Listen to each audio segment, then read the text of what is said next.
Seafood Evan fan here, Immortals Wing Chun. Welcome back. Today we're going to be talking about Pak Sau, which is basically translates to the slapping hand. It's more of a straightforward technique, so hopefully you're going to find it simpler than some of the other ones we've been working on. But again, it's kind of a foundational technique in Wing Chun. So to understand this technique, similar to the other techniques, we're throwing this from our elbow here, and the concept is basically a parry technique, okay? Parry meaning with an incoming force, you're using this energy here to get the force out of the way. Now, if you look at me from the side, this can happen in a number of different ways. Depending on where you catch the punch as it's coming in, it can be directly to the side, okay? It can be middle, it can be forward. All those are Pak Sau, okay? It just refers to this motion with your palm. For the most part, when you're making contact here, you want to kind of contact first with the lower part of your palm, and then the rest of your hand wraps around. So you don't want to catch this with your fingertips, because then you can push back your fingers. So we focus on the lower part of your palm, your fingers wrap around. This in Chinese, basically they call it like a wet paste energy.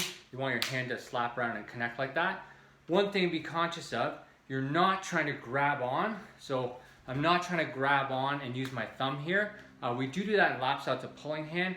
In Pak Sau, you want to be able to go and release quickly, so you're not trying to get yourself stuck to your opponent that way, okay? That's why you don't grab on when you're using it.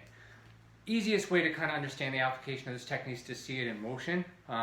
Again, you don't have to have this to practice yourself. If you have someone to practice with, that will help. So I'm going to ask my son Napoleon to come up here. He's helped out before.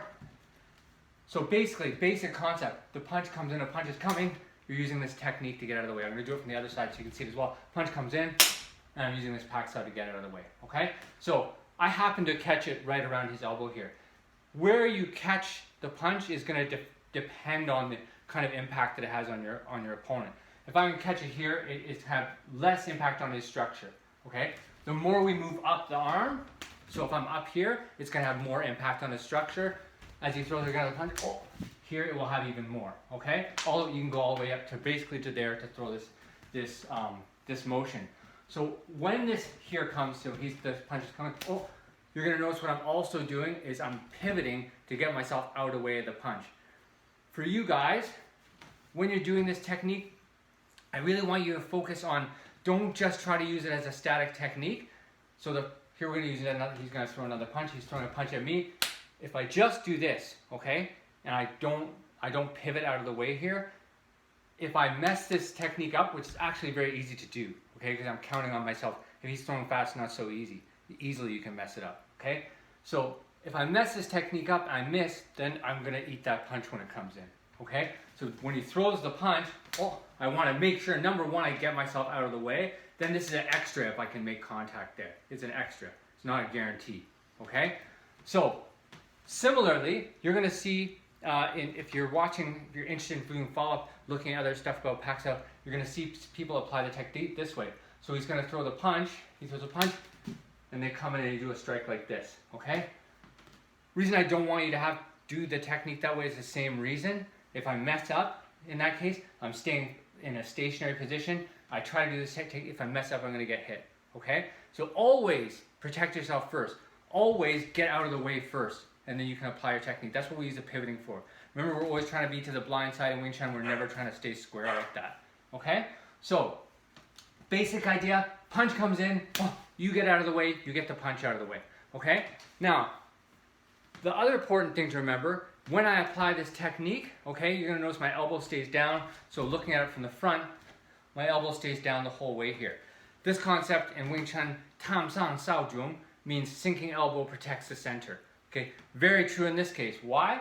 Because, let's say I didn't have time to even see where the punch is coming, but I throw my Pak Sau. Miss with my hand, but no problem because my arm is still here to protect me. Okay, but you watch again. This time, he throws a punch.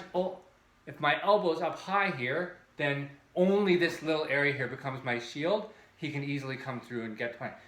You'll see in a real situation, it's not easy to predict, okay? That's why you see in Wing Chun there's so many big motions like this, because I'm trying to shut that door so nothing can get through. Doesn't matter where, if I connect here, that's just fine, okay? So the follow-up techniques to this, when he throws this punch here, I Pak Sau. Normally you can go into a chop from there. You can go to punch chop. It's kind of traditional because your hand very easily goes there. So I'll go slower so you can see what's happening. First, Pak Sau, okay? Then your old friend, we already know Tan Sau, you can use here. Tan Sau to keep control of the arm, and you do a chop here. So Pak Sau, Tan Sau, chop. 1, 2, okay? If you look at in the Sunim Tao, where you first learned Pak Sau, you'll see it as 1. So what does that mean, okay? Basically, we're just talking about multiple punches here. Notice it doesn't strike right from Pak Sau in that case. What happens is, the first punch is here, Pak Sau. The second punch, Tan Sau, and then the strike comes from there. Okay, or you can do 1, 2, 3. Okay, all those things are kind of combination. The thing to keep in mind there, for the most part, Pak Sau is a defensive technique. Okay, an exception if your opponent has his guard up like this. He has his guard up, he's fighting here. An exception is if I'm closing the gap here, I can come in, I can Pak Sau, I can strike like that. Okay, if I'm off to the side. Otherwise, it's going to create a danger because he can follow up with the second hit. When I do this motion again, so if you have your guard up here, I'll do it from this side so we can see I'm coming in. I'm using my Pak Sau here. So you have a defensive guard here, just to clear and get a hit. Boom. Okay, I can get a hit there. However, you will also see, for those of you who are following up on the technique, almost all tutorials on Pak Sau, what they show is, so if Napoleon is applying a Pak Sau on me, so you have my arm trapped here. It shows that he's here. He can hit me from that position and do it, and he's going to keep trapping and hit me. Okay? Also shows that I cannot hit him from this position because he has my arm pinned there.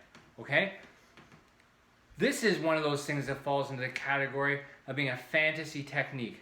So if in reality, what he's doing makes sense. He's pinned my arm so he can hit me. So presumably he has me trapped. He can punch me from this position. Technically true that I can't reach him. They always show this, I can't reach him to punch. But in reality's sake, okay, if this person is just sitting there doing this, then there's something wrong with him. Then you should need to call 911 and get him help. He's having some kind of problem, okay? No normal person, if you hold him like this, will just stand here and do this and not move for you, okay? Normal person, you push here, he's gonna move from there. Not realistic to think you can pin someone and keep them there, okay? So that's why I show you the other techniques, not the pinning to keep them there technique.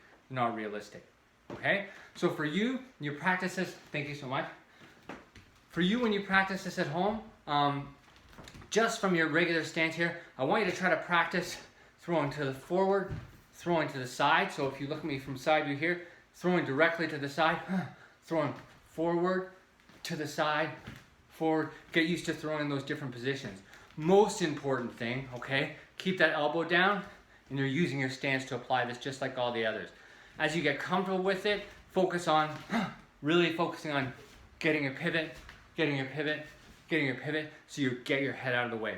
So those two important things, okay? You're getting your head out of the way of the punch, you're keeping your elbow down so you can shut down hopefully whatever's coming that way.